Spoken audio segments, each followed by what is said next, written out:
लेकिन जब बात देश के साथ खड़े होने की हो, तब सत्ता का साथ ही राष्ट्रहित माना जाता है। आए दिन हम संकटों से घिरते चले जा रहे हैं। पाकिस्तान अपनी हरकतों को छोड़ नहीं रहा है।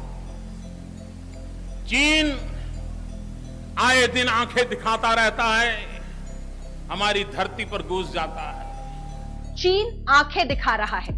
चीन लद्दाख में सरहद पार करके बैठा है। चीन हमारी सरहद में 19 किलोमीटर तक घुस आया है। सबके मन में सवाल कि क्यों हाथ पर हाथ धरे बैठी है सरकार। ये सवाल उठाना कि चीनी सेना हमारे जमीन पर आ गई और हम सोते रहे, ये सरकार पर सवाल नहीं होता है, ये सेना पर ही सवाल होता है, क्योंकि पेट्रोलिंग की ड्यूटी सरकार की नहीं होती है, सेना की होती है। क्या ये सब सेना की कमजोरी के कारण हो रहा है?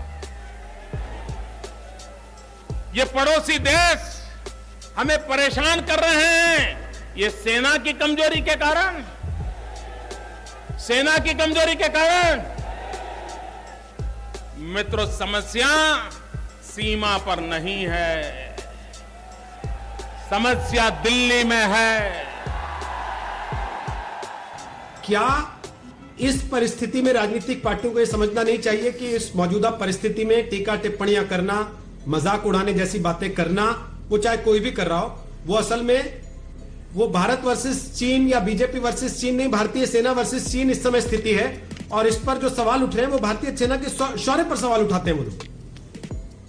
सरकार के ढुलमुल रवैये पर विपक्ष ने तेवर कड़े किए। सरकार इस मामले पे बहुत ढुलमुल रवैया, बहुत कमजोर रवैया अपना रही है। विपक्ष के नुकीले सवालों के तीर झेलती भारत सरकार को सूझ ही नहीं रहा कि वो चीनी दुस्साहस का क्या जवाब दे। चीन अपनी हरकतों से बाज नहीं आ रहा है और सरकार बैकफुट पर है। राहुल गांधी कह रहे थे प्रधानमंत्री को कि सामने आइए, डरिए मत, हम सब आपके साथ हैं, ललकार रहे थे। सोनिया गांधी ने कहा है चीन ने हमारी जमीन पर कब्जा कर लिया है। तो एक तो इस जानकारी का स्रोत जो वो दावा कर रही हैं। आप कह रही हैं कि स्रोत क्या है?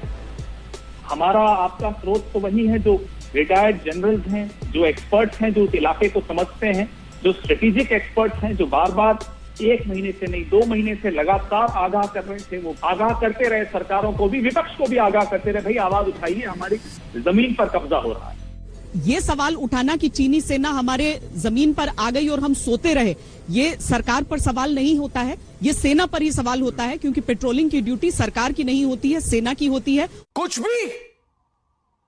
भी जब मैंने वहां जाकर आतंकवादियों को मारा, जब मैंने वहां जाकर आतंकवादियों को मारा। स्पेशल रिपोर्ट में एक बार फिर से आपका स्वागत है। हम कह रहे हैं इसे मोदी का बदलापुर। जी हां, ये मोदी का बदलापुर है। देखिए अंजना जी, मुझे तो बड़ा आश्चर्य हुआ। इन्होंने कहा झूले खा रहे थे प्रधानमंत्री जी, मूंगफली खा रहे थे और चाइना से हिंदुस्तान को बचा नहीं रहे थे। मैं बताऊं नेहरू जी क्या कर रहे थे 62 के समय, बताऊं? और इतना भी कहने के लिए ये लोग हमें चिढ़ाते हैं। इस वीडियो के सामने आने के बाद सवाल तो बनता ही है, मोदी कहाँ है तेरा 56 इंच? कैसा है तू रेजिग्नेशन दे दे, तू हट जा। ठीक है। ये मीडिया देश का बहुत बड़ा अन्याय कर रहा है। ये मीडिया का भी दायित्व है कि सुरक्षा के संबंध में देश को जागरूक करना चाहिए।